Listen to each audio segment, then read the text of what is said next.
শুভ সকাল বন্ধুরা, আশা করি সবাই ভালোই আছো। আজকের দিনটা বেশ ভালোই লাগছে। এই যে সকালে চলে এসেছি রান্নাঘরে চা করতে, কেন আজকে সেই গরমটা আর নেই। গরমটা বেশ বৃষ্টি হয়েছে কালকে, তো পুরোপুরি গরমটা চলে গেছে। হ্যাঁ, এই যে চা করে নিয়ে চলে এসেছি, চা খাবো, খেয়ে আবার রান্নাঘরে যাব। এই যে চলে এসেছি রান্নাঘরে। কালকে এত বৃষ্টি হয়েছে যে রাতের দিকে পুরো জোরে পাখা চালালে শীত শীত পাচ্ছিল, বেশ ঠান্ডা ঠান্ডা হাওয়া দিচ্ছে। ভালোই লাগছে ওই জন্য সকালে কাজকর্ম করতে, কারণ কদিন এতটাই গরম পড়েছিল, তো চোখ মুখ দিয়ে ঘাম বেরিয়ে পুরো অস্থির করে দিচ্ছিল। আর চোখ মুখগুলো শুকিয়েও গেছে গরমের কারণে। এটা আমার নয়, সবারই হয়েছে।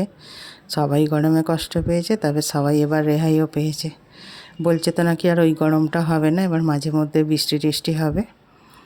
দেখা যাক কী হয়। এই আর কি, এই রান্নাবান্না হবে, আনাজ কাটছি। আজকে তো পূর্ণিমা। আগে আমাদের পূর্ণিমাতে, মানে প্রত্যেক পূর্ণিমাতে সিন্নি দেওয়া হতো, তো ওই জন্য বাড়ির সবাই পূর্ণিমাটা করা হতো বলে আর পূর্ণিমাটা ফেলে দেওয়া হয় না, যদিও এখন প্রত্যেক মাসে মাসে আর সিন্নি হয় না। যাই হোক, এই আজকে নিরামিষ, মানে ভাত করব না আর কি, সবাই করে তো। আর সকাল থেকে লুচি পরোটা করেও খাবো না, ওই জন্য সকালে কী করব, ডালিয়া করব। ডালিয়া আনতে বলেছিলাম। আর এই যেগুলো একটু ভাজা করব, ডালিয়ার করব, তো আলু পটল ভাজা করব তার সাথে। আর বিকেলে লুচি করব। একটুখানি এই যে ছানাচগুলো কেটে নিচ্ছি, কেটে নিয়ে আবার রান্নাবান্না বসাবো। এই আর কি, চারদিক সব পরিষ্কারও হয়ে গেছে, আর গাছ টাছগুলো বেশ সুন্দর সবুজ হয়ে উঠেছে একদিনের বৃষ্টিতেই। আর আমাদের পাতকুয়ার জলটাও বেড়ে গেছে, 10 মিনিটেই মোটর ভর্তি হয়ে যাচ্ছে। ভালোই হয়েছে, না হলে খুব চিন্তা হয়েছিল যে কিভাবে কি হবে, কেন জল ছাড়া তো একদম চলা যায় না। জলটা তো সব সময়ই দরকার। আর আধ ঘন্টা যেই পাম্প 10 মিনিটে ভর্তি হয়ে যায়, সেটা 40-50 মিনিট করে চলেও ভর্তি হচ্ছিল না দুদিন। তারপর একদিন তো জল ওঠেই না দুদিন। এইরকম সমস্যা হয়ে গেছিলো। বৃষ্টিটা হতে সব দিকেই সুবিধা হয়েছে, গরম থেকেও রেহাই, আবার জলটাও পাতকোতে ভালোভাবে পাওয়া যাচ্ছে। এই আর কি, এই আনাজটা কাটা হয়ে গেছে, এবার ধুচ্ছি।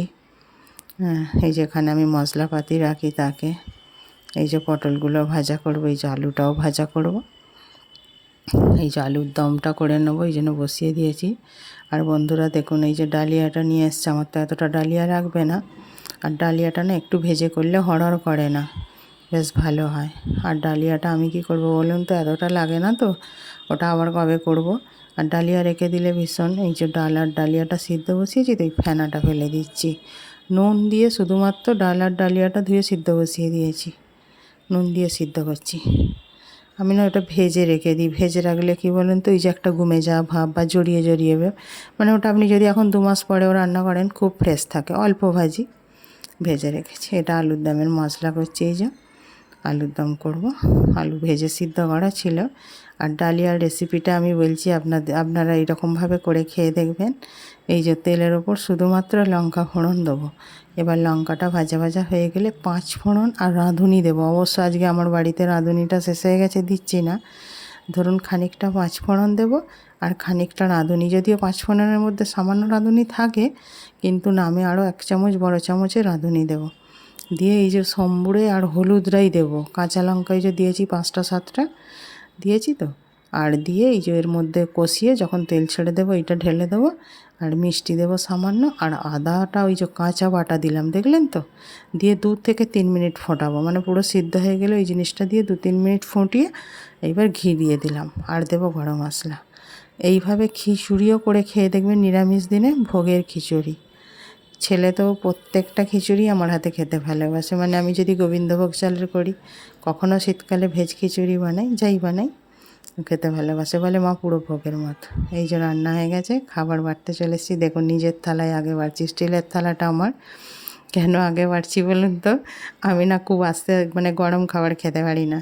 এবার কি হয়, ওদের তো তাড়া থাকে, ওরা খুব গরম গরম খেতে পারে, তাই জন্য কী হয়, ওরা খেয়ে চলে যায়, আমি একা খাবারটা নিয়ে বসেই থাকি। আর আমি তো বসে থাকলেও হবে না, কারণ ওদেরকে উঠে জল ভরে দেবো, কার টিফিন গুছিয়ে দেবো। আজকে যদিও ছুটি, কিন্তু অন্য সময় স্কুল ডেতে বা এতে করলে বর তো বেরোবেই। ওই জন্য আমি এখন থেকে কী করি, দাঁড়া, তোদেরকে জব্দ করতে হবে, আমারটা আগে বেড়ে ঠান্ডা করে নিতে হবে। ওই জন্য আমি কী করি, খিচুড়ি হলেই আগে আমারটা বেড়ে নিই। এই যে বাড়া হয়ে গেছে, এবার 3 জনে খাবো। বরের পুজো হয়ে গেছে, আসছে, খেয়ে নেবো। টাটা বন্ধুরা, আবার দেখাবে নেক্সট একটা ভ্লগে। সবাই ভালো থাকবেন।